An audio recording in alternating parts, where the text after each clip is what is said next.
అధ్యక్ష రమణ గారు చెప్పింది నోట్ చేసుకున్నాం అధ్యక్ష. తీర్మానం గారు ధన్యవాదాలు అధ్యక్ష. స్పెషల్ మెన్షన్లో నాకు అవకాశం కల్పించినందుకు. అయితే ఇప్పటిదాకా ఒక చాలా గొప్ప చర్చ, కోతులు కుక్కలపైన జరిగినటువంటి చర్చ ఏదైతే ఉందో ఆ చర్చలో వాస్తవానికి కూడా నేను ఒక చోట ప్రభుత్వ స్కూల్లో సీసీ కెమెరాలు పెట్టిద్దామంటే కోతుల భయానికి ఆగిపోయినాం అధ్యక్ష. ఉంటే జీవన్ రెడ్డి సాబ్ ద్వారా అది చెప్పించే ప్రయత్నం చేసేవాడిని. ఇక సార్, మైనారిటీ రెసిడెన్షియల్ పాఠశాలలు మరియు కళాశాలలో పనిచేస్తున్నటువంటి అవుట్సోర్సింగ్ ఉద్యోగులను అర్ధాంతరంగా తీసేయడం జరిగింది అధ్యక్ష. వాళ్ళు ఇప్పుడు దాదాపు 3000 కుటుంబాలు ఇవాళ రోడ్డున పడ్డటువంటి పరిస్థితి ఉంది అధ్యక్ష. వాళ్లకు రోస్టార్ పాయింట్సా లేకపోతే సూపర్ న్యూమరికల్ పోస్టులు క్రియేట్ చేస్తారా, ఎట్లా చేస్తారా అనేది, కానీ వాళ్ళని 8 సంవత్సరాల నుంచి వాడుకొని వదిలేయడం వల్ల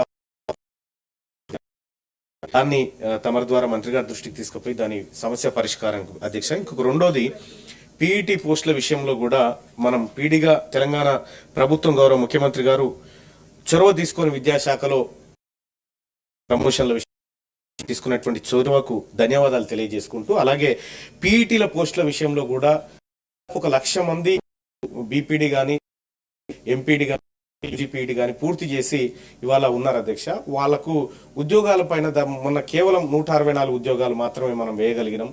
కాకపోతే చాలా పీఈటీ ఉద్యోగాలు ఖాళీగా ఉన్నాయి. మొన్ననే అప్గ్రేడేషన్ కూడా చేసుకున్నాం పీడీకి.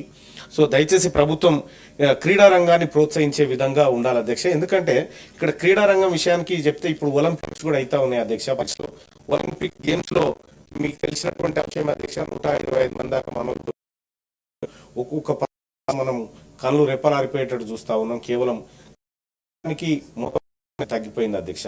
ఇక్కడ మన దేశం, మన రాష్ట్రం అనే కాదు అధ్యక్ష, దేశంలో పరిస్థితి కూడా అదే విధంగా ఉంది. ఒకసారి మనం చూస్తే అధ్యక్ష, మొత్తం భారతదేశానికి ఇప్పటి వరకు వచ్చినటువంటి మెడల్స్ ఒలింపిక్స్ పుట్టినప్పటి నుంచి ఇప్పటి వరకు 35 వచ్చినాయి అధ్యక్ష. అమెరికాలో మైకేల్ ఫెల్ప్స్ అనేటువంటి ఒక స్విమ్మింగ్ క్రీడాకారుడు 28 పథకాలు కొట్టుకుపోయింది అధ్యక్ష.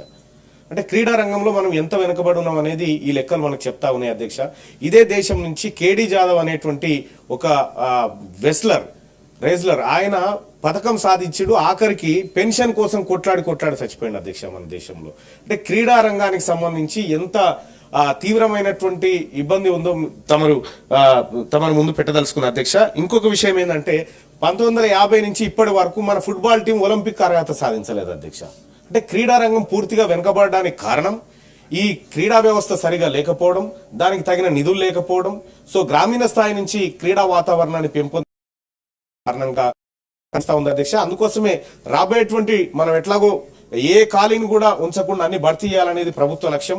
అందులో ఖచ్చితంగా పీడీ పోస్టులు కానీ పీఈటీ పోస్టులు కానీ భర్తీ చేసి సో అక్కడ ఉన్నటువంటి క్రీడా రంగాన్ని కూడా డెవలప్ చేయాలని తమరి ద్వారా రిక్వెస్ట్ చేస్తా ఉన్నాను అధ్యక్ష.